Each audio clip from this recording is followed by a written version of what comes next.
जय हिंद एवरीवन, स्वागत है आपका हमारी इस चैनल जिसका नाम है गवर्नमेंट एग्जाम्स फंडा।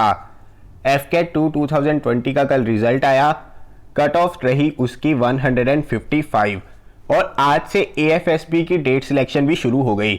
लेकिन कल से जब से रिजल्ट आया है और सभी ने अपने मार्क्स देखे हैं, एक चीज जो है बहुत ज्यादा चर्चा का विषय बन गई है, क्योंकि बहुत ज्यादा पर्सनली मैसेजेस आए हैं मुझे, जिसमें सभी एस्पिरेंट्स का ये मानना है कि जितना उनका एक्सपेक्टेड स्कोर था उससे बहुत ज्यादा कम है। पहले मुझे लगा, जब एक या दो मैसेजेस आए तो मुझे लगा ऐसा हो सकता है कि जब एफकेट क्लियर नहीं होता तो हमें लगता है कि जितना हमारा स्कोर होना चाहिए था उतना नहीं हुआ।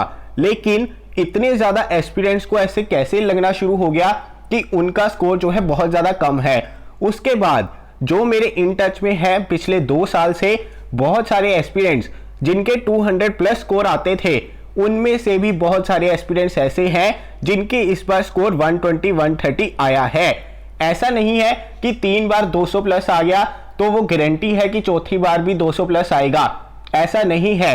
एग्जाम हर बार नया होता है, लेकिन फिर भी एक बच्चे के साथ ऐसा हो तो माना जा सकता है। ऐसे बहुत सारे बच्चे हैं जिनका स्कोर एक्सपेक्टेड 180 200 था और उनकी कट ऑफ भी क्लियर नहीं हुई। उनका स्कोर है 120 130 120 130, तो बहुत सारे बच्चों का स्कोर है। जब भी हमारा कोई ऑनलाइन एग्जाम होता है तो एटलीस्ट हमें उसकी आंसर की तो बतानी चाहिए। एफकेट को एक काम तो जरूर करना चाहिए कि आंसर की दिखाएं। ऊपर से आप 3 दिन में जो है एग्जाम कंडक्ट करवाते हैं, अलग अलग शिफ्ट में एग्जाम कंडक्ट करवाते हैं, उसके बाद कोई नॉर्मलाइजेशन भी नहीं है। ऑनलाइन एग्जाम लेने का क्या फायदा है अगर आप एक ही दिन में एफकेट का एग्जाम नहीं कंडक्ट करवा सकते। सभी लोगों को सेम तरह के क्वेश्चंस आने चाहिए, सेम जीके के क्वेश्चंस आने चाहिए। मैं मान लेता हूं आप मैथ्स का लेवल सेम रख सकते हैं, इंग्लिश का लेवल सेम रख सकते हैं, रीजनिंग का रख सकते हैं, आप जीके का लेवल जो है सेम कैसे रख सकते हैं। जीके में 25 क्वेश्चन किसी शिफ्ट में किसी तरह के आ रहे हैं, किसी शिफ्ट में किसी तरह के आ रहे हैं, और एक क्वेश्चन 3 मार्क का है, तो एक एक अटेम्प्ट किसी भी एस्पिरेंट के लिए बहुत ज्यादा महत्वपूर्ण रहता है। वो वही जानता है जो बहुत ज्यादा देर से तैयारी कर रहा है, और उनको इस तरह की चीजों का देखना पड़ता है, सामना करना पड़ता है। तो आपको बस मैं यही कहना चाहूंगा कि जिसको भी लग रहा है कि उनके एफकेट के मार्क्स सही नहीं है, एक तो आप नीचे कमेंट बॉक्स में जरूर बताएं कि आपका एक्सपेक्टेड स्कोर कितना था और आया कितना है। और सभी नीचे कमेंट बॉक्स में सच सच बताना यार, चाहे आपका एफकेट क्लियर हुआ है चाहे नहीं हुआ। जिनका क्लियर हुआ है वो भी एक आइडिया रखिए, आपने कितने क्वेश्चन अटेम्प्ट किए थे, आपका लगभग अप्रोक्सीमेटली आइडिया हो ही जाता है कि आपका स्कोर कितना आएगा।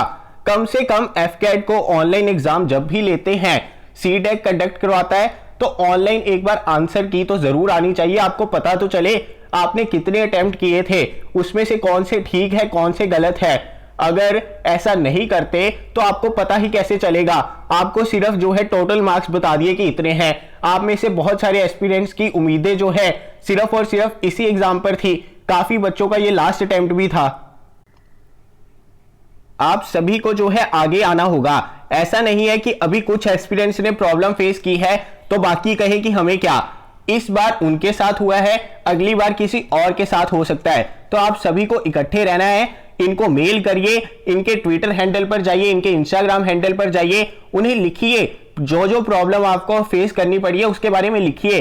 उन्हें कहिए कि आपको आंसर की भी चाहिए। उसके अलावा इस इशू के ऊपर भी जाइए कि अगर ऑनलाइन एग्जाम एक ही दिन कंडक्ट नहीं करवाया जा सकता तो आप कम से कम नॉर्मलाइजेशन का कुछ सोचिए। वैसे तो नॉर्मलाइजेशन भी बहुत ज्यादा बुरी चीज है, नॉर्मलाइजेशन तो वैसे ही नहीं होनी चाहिए। सबसे बड़ी चीज यही है कि ऑनलाइन एग्जाम एक ही दिन में कंडक्ट करवाया जाए। अगर नहीं कंडक्ट करवा सकते तो आप ऑफलाइन आ जाइए। जैसे एफकेट का एग्जाम पहले ऑफलाइन होता था, आप ऑफलाइन कंडक्ट करवाइए, मत करवाइए ऑनलाइन कंडक्ट। लेकिन कम से कम एक दिन में तो कंडक्ट करवाइए ताकि सभी को सेम क्वेश्चन पेपर मिले, सेम मार्क्स आए, ताकि उनको आइडिया मिल सके। अब हुआ क्या है, कुछ शिफ्ट के बच्चों को लग रहा है कि उनका एक्सपेक्टेड स्कोर 200 प्लस था, और 200 और 120 में बहुत ज्यादा डिफरेंस होता है। 5 या 10 मार्क ऊपर नीचे होते तो किसी को पता भी नहीं चलता। बहुत ज्यादा गैप है एक्सपेक्टेड मार्क्स में और जो मार्क्स आए हैं।